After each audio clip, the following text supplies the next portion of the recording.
Okay, this is the 498th main prediction, which is the 748th main or sub prediction for the second and third fire signs of 1 Kings 18, according to the way I've counted it.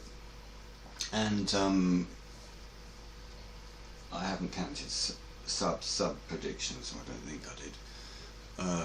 It's all listed on the website truebiblecode.com, and the thing is that there are 850 false prophets in the account, 400 of Asherah, 450 of Baal, and there's 103 true prophets, 100 of Jehovah, Elijah, Obadiah and his attendant. And Elijah says, you go first because you're the majority, to the false prophets. And the size of their majority is 747. So the interpretation is that there are 747 false prophecies that get made, and then we get it right on the 748th, which is this one. And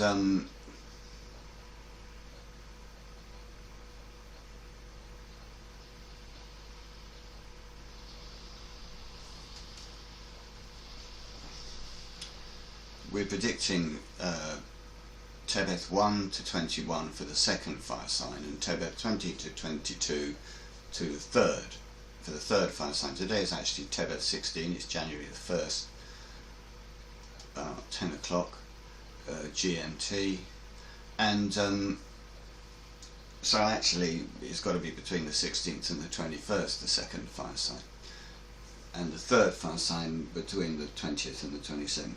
So we're predicting the second fire sign to occur on or before January the 7th, and the third to occur between January the 5th and January the 8th. But we know from 1 Thessalonians 4, 16, 17 that we get caught away in the clouds. And we also know from our own chronology that the rapture of this church should be the 16th of Tebeth. The first one should go up today to the 21st, and so we will therefore we expect to get fire sign, the clouds, that you're caught away in the clouds to meet the Lord in the air, says the scripture. Those clouds are of the fire signs, so they should occur between the 16th and the 21st, which is when we have the rapture. So so that's our latest prediction, and if the count is correct that I've made, it will be our last and our correct prediction. The other reason why we're absurdly overconfident about, well, absurdly from a track record standpoint, but not from a Bible interpretation standpoint. Our interpretations have been getting closer and closer and fitting better and better for the last 17 years in terms of this chronology. But of course, each time we get it wrong, we look like we're less likely ever to get it right from people who are only able to keep a track record of success and have no concept of or failure, and no concept of the validity of our work, and no concept of whether it's converging to something, and how the jigsaw is now fitting together, and the fact that a decoding process is a multi-step process which gets closer and closer to the target. Nobody seems to be able to follow that concept very strongly. Anyway, I guess the proof of the pudding's in the eating. But the reason we're so, I wouldn't say absurdly overconfident, we're very confident now, is that we have these fantastic proofs that the physical end of the world and the end of dying, the first death, Adamic death, the end of aging, is Tebeth 14, 2024, which is December the 19th, 20th next year. Less than a year's time. And incidentally, the time of distress should begin today. So we do expect a fire sign today, by which I mean before sunset on the 2nd of January. So the time of distress lasts for 1 year, and it must end on Tebeth 16, 2024, the resurrection of the people who die last in this system, who will be the first to enter the new system on earth, and that's when Jesus brings death to nothing and hands over the kingdom to his Father, who's appointed over non-Adamic Abraham on Tebeth 16, which is December 21-22, 2024. So it's the confidence we have in that last date that gives us the confidence that, 1 year before then, there needs to be the beginning of the time of distress, which beginning is the second fire sign. So, and here's how we get to that with our latest understandings, which, incidentally, there's another beautiful, I must tell you about the contest. In Esther, Artaxerxes, the book of Esther, Artaxerxes presides over 127 jurisdictional districts, and a jurisdictional district is a symbolism for a Pentecost, because you don't get jurisdiction until the Pentecost. That's when your law is installed. Jehovah became Caesar to Israel and led them out, but his law didn't get into force until the Pentecost. So he would have been appointed at first fruits on Nisan, whatever it was, 718 actually, 1513 BC, and on Sivan 7, which was the Pentecost, he became Caesar and they agreed to the law. So his jurisdiction is a Pentecost, so 50 for a jurisdiction. So a jurisdictional district counts as 50. And 127 jurisdictional districts is 50 times 127, which is 6,350 days, and that is the length of the contest from Sivan 1, when I sent the revised sign of Jonah letter for the first attempt at the fire signs. We revised it from Sivan 11 to Sivan 12 on Sivan 1 before the first attempt had failed, because we predicted Sivan 11 on ER1 2006, and then we updated it to Sivan 12 on Sivan 1 2006. So that became the start of the contest. That's the one we ran with, and that's the one that failed.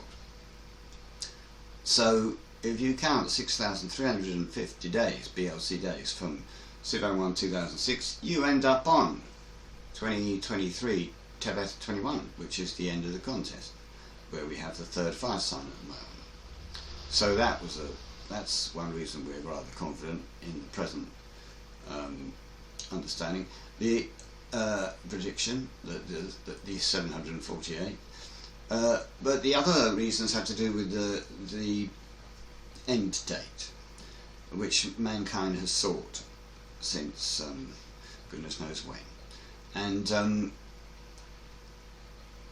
we realised with the 60-50 prophecy from Frank, which he and I worked on, that Adam must be released back to a non-aging form and regain what Satan took from him at the first jubilee of his life in God's family. In other words, when he's 50 years old, basically, as regards being with God. So he lived 33.5 years till he sinned, from 4027 Tishri 2 BC to 3993 Nisan 14 BC. Then he sinned, and he was no longer in God's family. He went into death, and he got bought out of death by Michael, who had a 6,000 year lease. So then you get a 6,000 year gap, That takes you to 2008, December 14. Then what you've got to do is work off the rest of the 50-year Jubilee, having worked off already 33 and a half years. So that's another 16 and a half years, and that would take you to actually to Tishri 2024 as the end of the Jubilee. If you start the Jubilee on Adam's birthday, but you can't, because Jubilees have to be whole numbers of years, and you have to be born on the second day of the year. So you can't start it till you don't start it on Tishri 2 4027. You start it on Tishri 1 4026. Therefore, Tishri would be the 2024 will be the start of the Jubilee year, and so the Jubilee release will be the 10th day of that year, which will be Tishri 10, Atonement Day.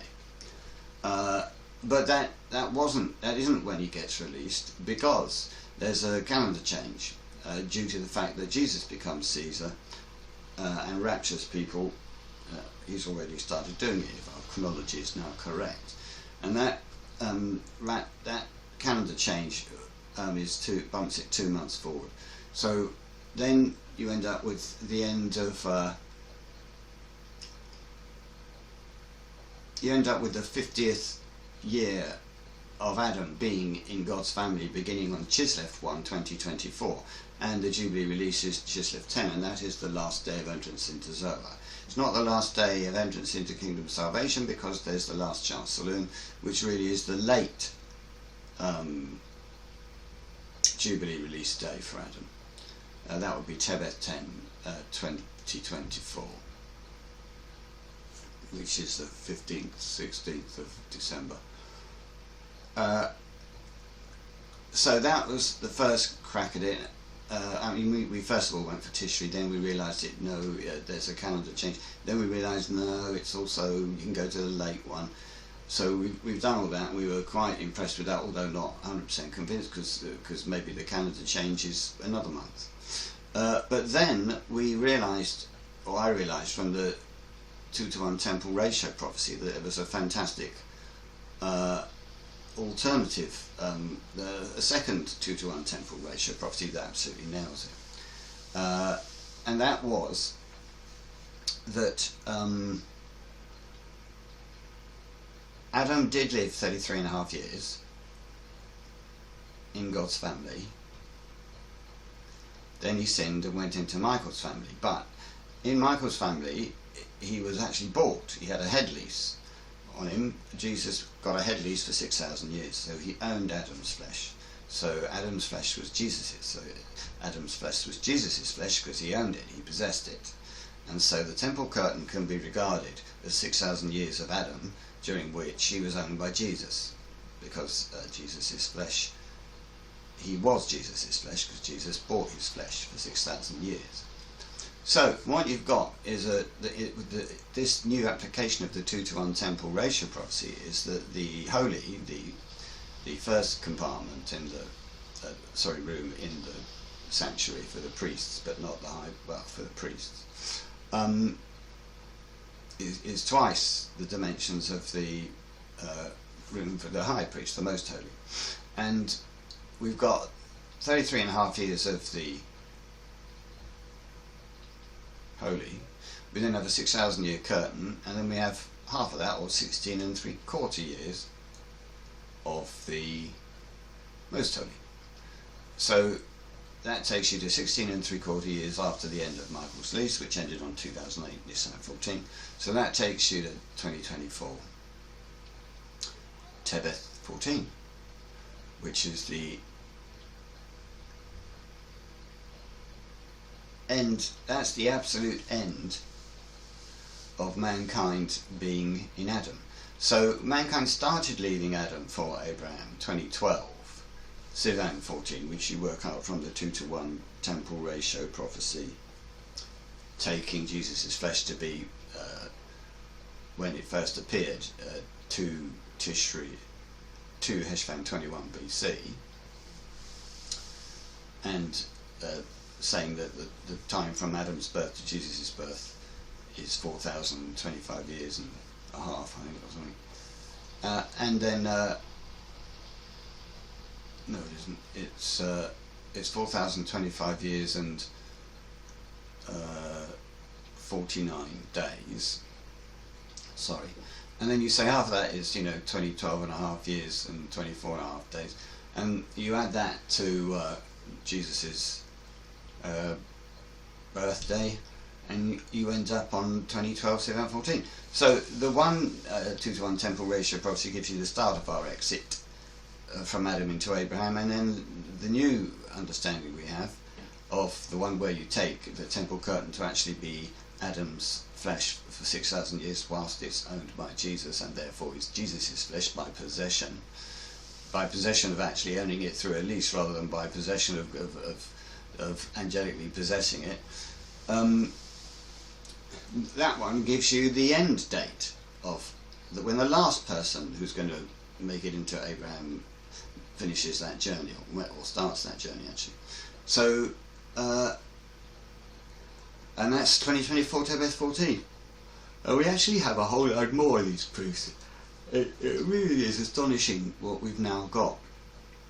I was very excited in 92 when I had, I think, 3 or so proofs that 2008 Nissan 14 was the end of Michael's lease, which we thought was going to be the end of the world. It wasn't, because we didn't know about Satan's lease then, his red suit lease. And then we thought the red suit lease was the end, or at least when we started leaving Adam, we thought that would be the end.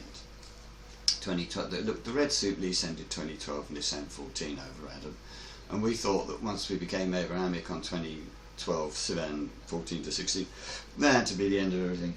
It wasn't. And then now we've got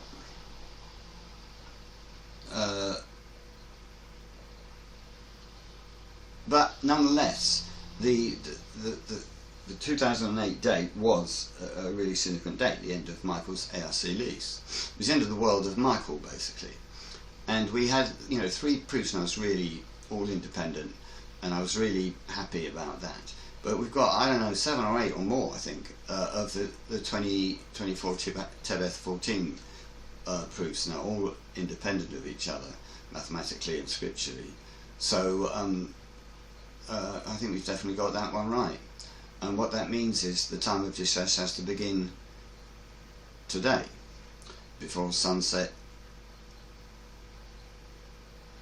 on the 2nd of January. Alright, so that's basically it.